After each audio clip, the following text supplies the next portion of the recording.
kadhadhaa akka qorumsatti hin galleef.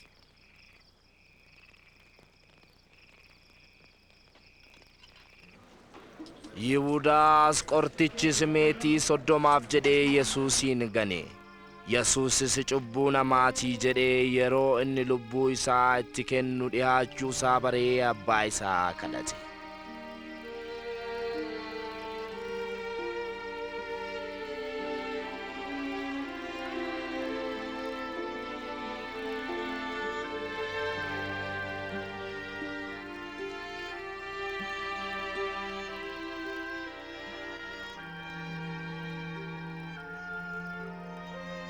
Yaa Abbaa, fedha kee yoo ta'e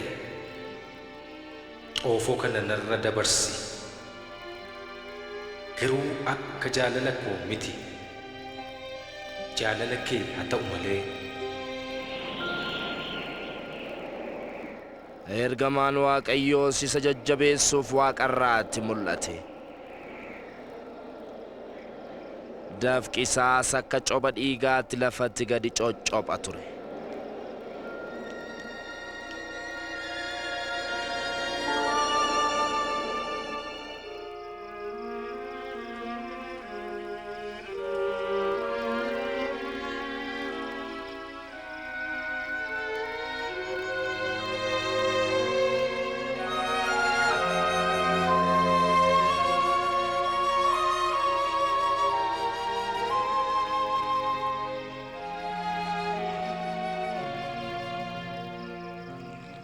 Maaliif raftu?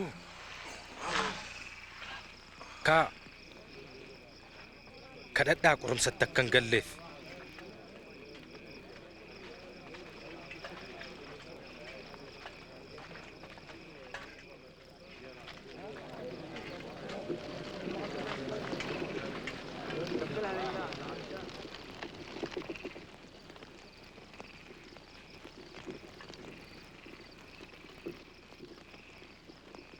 Yihudaa,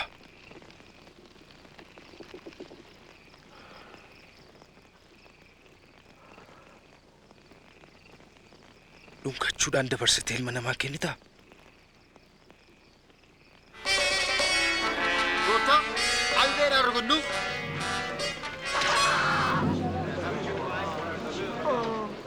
Qabaa hidhaa! Wanta akkasiin kaa!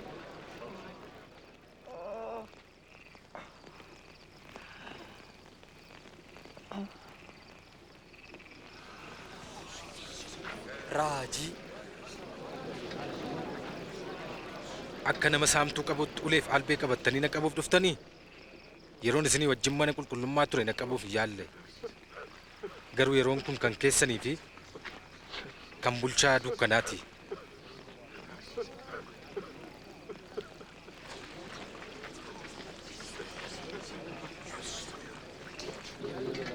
Qabaa!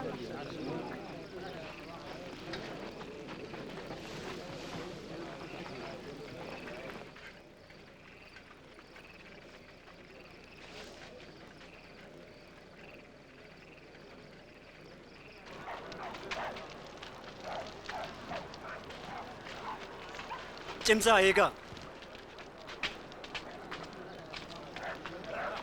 Warri isa qabanis dallaa keessatti galchanii mooticha Yihudaa jedhanii itti qoosu turan. Kunooti uffati mootii keessanii. Neenatti maal akka ta'uuf jiru? Isinuma mootiidhaa mee nu fayyisaa ka.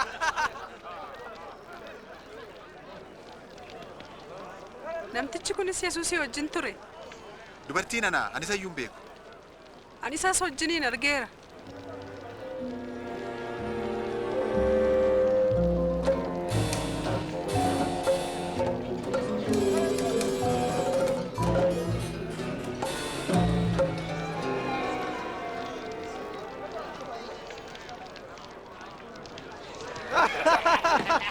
Nuti tajaajiltoota keeti. Maaltu nutti dhaga'ama waa'een kee mee nutti himi? Atis isaan keessaa tokko. Ani miti.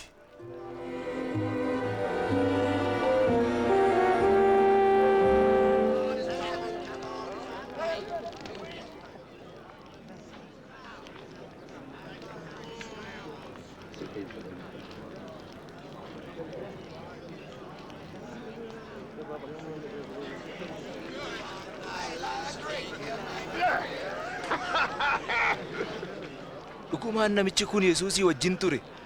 Bifi isaas nama Galiilaati. Deemasi. Waan isin haasa'aa jirtan kanaan hin beeku.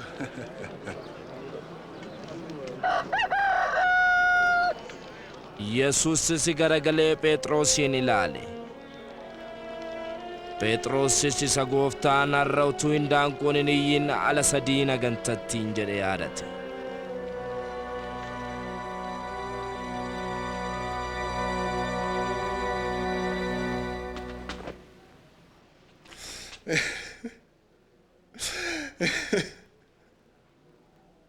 Yaa Gooftaa, maal jechuu dandeenya?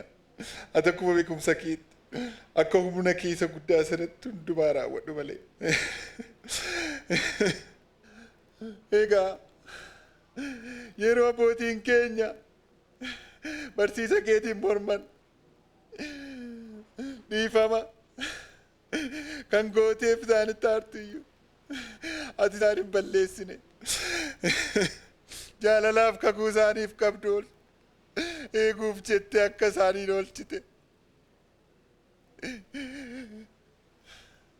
Maaloo naafis naa dhiisi.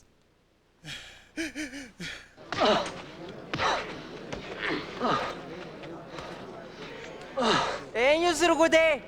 Mee bari taanee eewu sirkuta. Isa! Isa isiniin jedha. Yaa duratti dhiyeessa. Deem.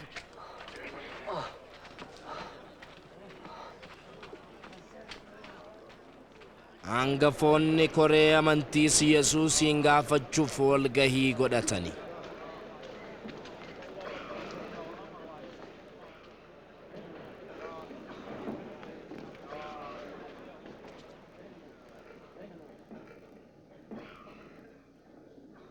Nutti himi, ati Masiihicha.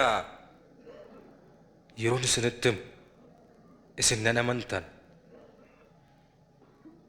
Yeroon gaaffii isin gaafadhus deebinaaf hin deebiftan.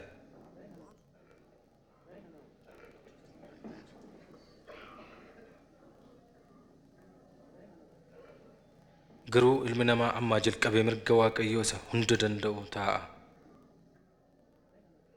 Yoos immoo ati ilma Waaqayyootii? Atumtuu jettee kaa. Eenyutu akka inni kana godhu aboo kana kennee?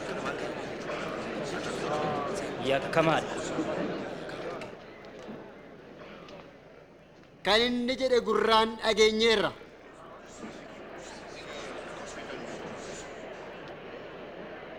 Philaatoositti geessina.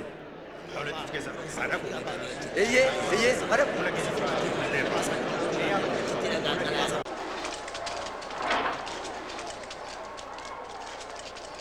Deem.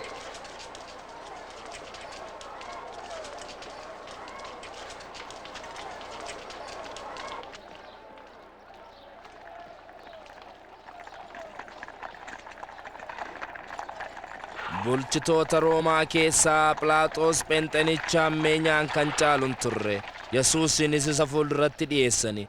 Innis aangoosaan namoota 60,000 lakkaa'aman fannisiisee ture.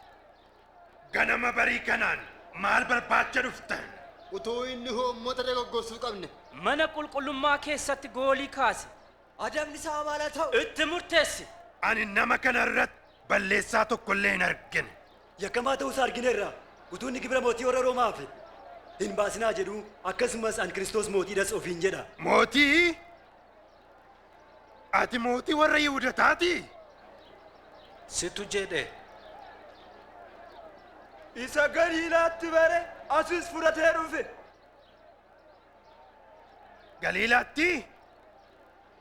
Namichi kun nama Galiilaati? Erga akkas ta'e Heroodis dhimma kan akka laalu godhaa. Inni ammayyuu as Yerusaalemin jira. Heroodisitti geessa.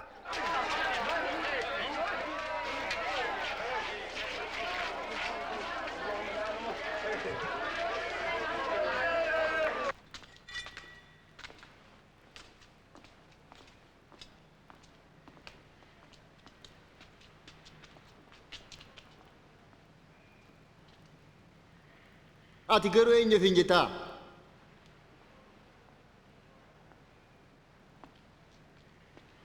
eenyu immoo sanatti bartoota kootiif ittiin jettu.